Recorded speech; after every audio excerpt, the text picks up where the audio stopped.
The reproductive glands produce estrogen and testosterone, which control the development of breasts, body hair, and sex glands during puberty. That's when women begin to menstruate, when, once a month, an egg is released from an ovary.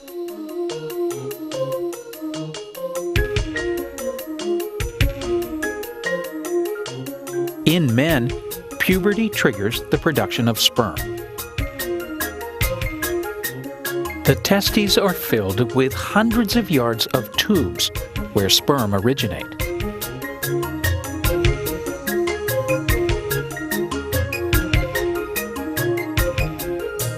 Packed around the walls are the germ cells which will develop into sperm.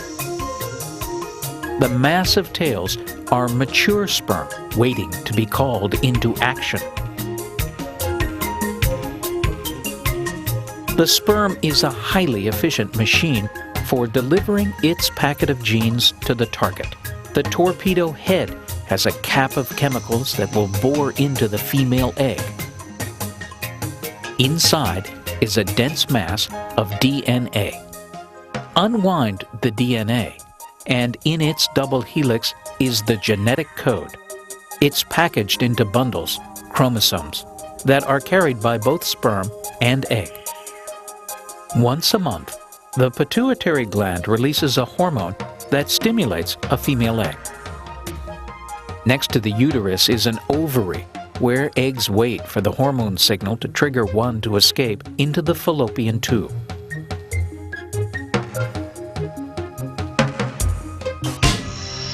The stage is set for the creation of a new human being.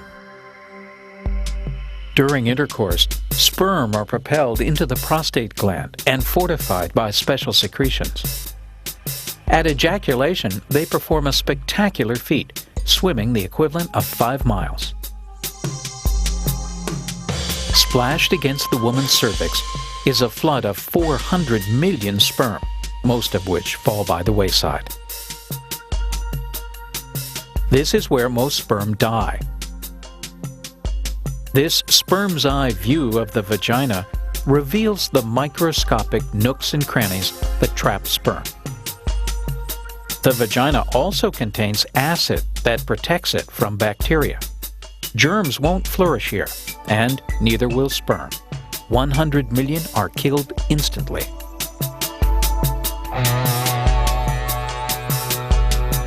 The fallopian tubes are lined with microscopic hairs which sweep the egg onwards. Unlike the wiggling sperm, it can't move on its own. The egg has less than 48 hours to meet up with the sperm. Only during this time can a woman become pregnant. For the surviving sperm, the next obstacle on this course is the cervix, the narrow door to the womb. It can be blocked by a plug of mucus. This sticky barrier protects the woman by preventing harmful bacteria from invading the vulnerable womb. Under a microscope, the mucus appears impassable. But for 2 days every month, the structure changes to a wider mesh, and the strongest sperm can force their way through. The mucus cleans off any bacteria they may carry.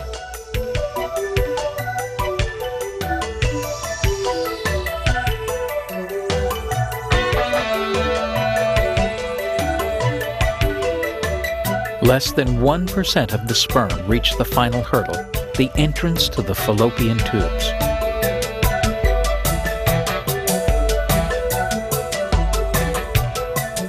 Only one tube carries the egg, so half go the wrong way.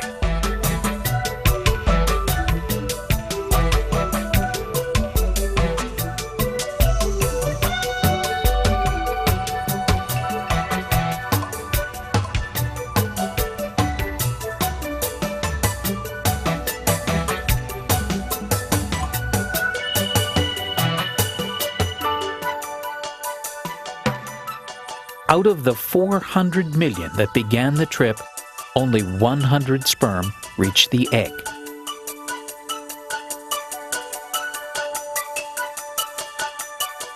Once there, they frantically try to bore their way in through the outer shell.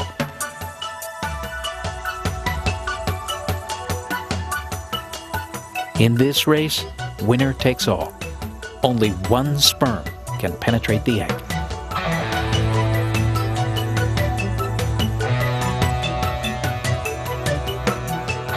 The winner binds to the egg's surface.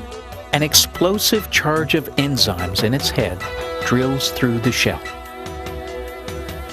A wave of color marks the moment, a chemical signal sweeping across the egg. With lightning speed, the shell of the egg hardens to prevent other sperm from entering. Within hours of fertilization, the two sets of chromosomes from egg and sperm reach out to each other and combine. This signals the egg to begin dividing. Chromosomes pull apart and the egg splits into two cells. After a few hours, each splits again. During the week it takes to travel down the fallopian tube, these cells continue to divide and multiply. The process begins slowly and then speeds up. In order for pregnancy to occur, the fertilized egg must implant in the uterus. The odds are 50-50 that the cell could be lost with the woman's next menstrual period. But if by day 7 the embryo is burrowing into its mother's womb, a new life begins. From the simple beginning of division and multiplication, identical cells begin to change. Genes carry messages that instruct cells to differentiate. By the 5th week of pregnancy, the fertilized egg has become an embryo and is visible to the human eye. The embryo has a head and trunk and the beginnings of a brain.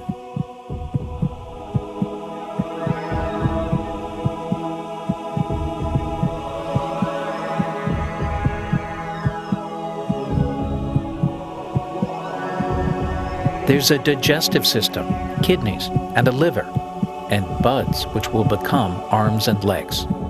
This small miracle is the size of a coffee bean.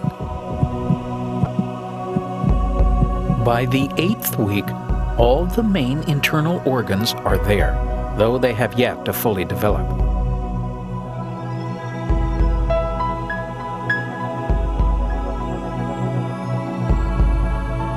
The limb buds start to look like tiny arms and legs. The embryo may begin to kick, but the mother can't feel it. It's still smaller than her little toe.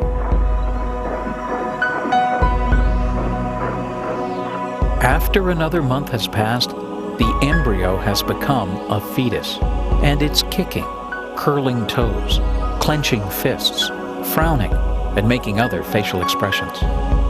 The mother still can't feel it. The fetus is only about 2.5 inches long. By the 13th week, the baby is completely formed. By week 32, the fetus lacks only a good layer of insulating fat, and lung tissue has not completely matured. During the final 8 weeks, the baby's appearance changes little, but the cells in the brain and nervous system continue to knit together, and the baby becomes more alert.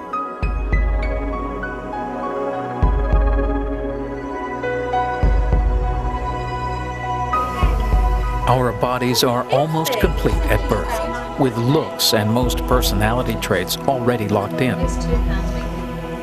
In 9 short months, a miraculous transformation has taken place. A single human cell has become the myriad of systems that is the human body.